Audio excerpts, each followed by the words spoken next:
Right, welcome back. So if you got problems with your van, is it not starting? Are you confused? Is it the battery? Is it the alternator? Well, hit that like button because this is the video for you.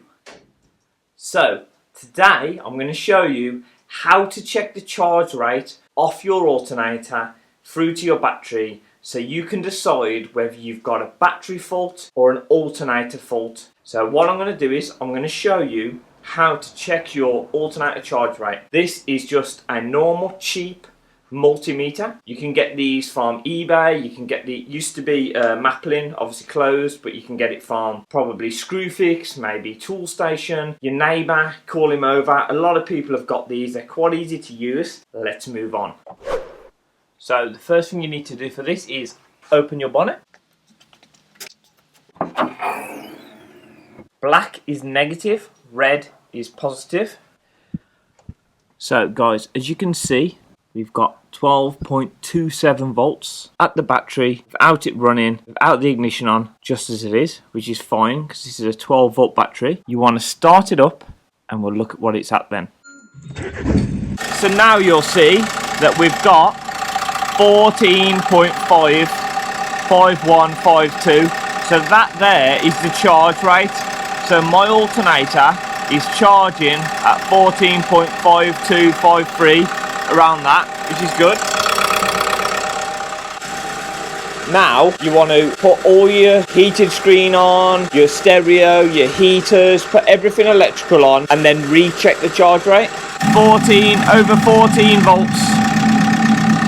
So the charge rate hasn't dropped even though the load has increased.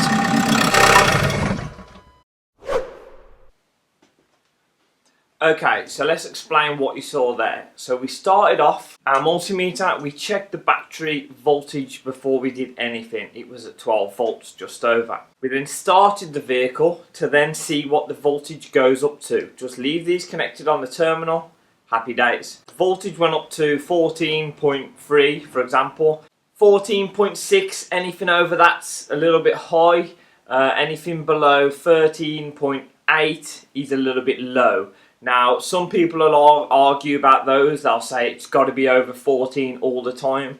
So my philosophy to it is, if you're charging at 13.8 with everything on, heaters, screens, the lot, but you've never had a problem with your van, then leave it as it is. I mean, if you've got 14.6, leave it as it is. If you're causing no problems, generally, if there is an issue, the van will tell you. Anything above that, I mean, you'll start bubbling the battery over and that I wouldn't recommend it. And anything below, the van will tell you because it will really start to struggle to start. If you've got a flat battery and you jump start it, you check the charge rate and you've got 14.1, 14.2, you have then ruled out the alternator. You know the alternator is good. Check it on load as well, but you know the alternator is providing the voltage that you need to top the battery up to be able to run the 12 volt system.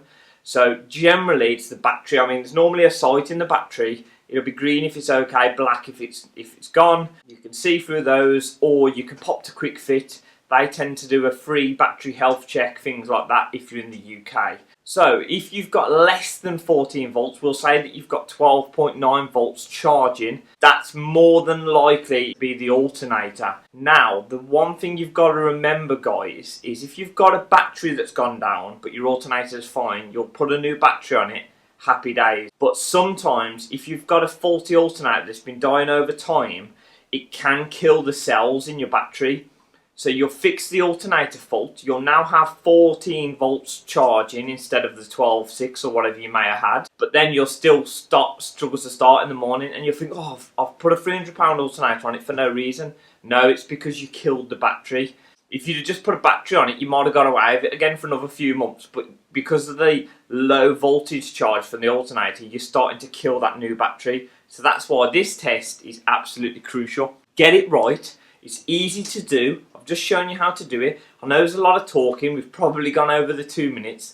But I want to put the point across so you guys can fix your own or diagnose it properly without garages throwing £300, £400, £500 at it and either not fixing it first time or putting unnecessary parts on it, because let's face it, This current climate, we all need to save a little bit of money, but we need to stay on the road.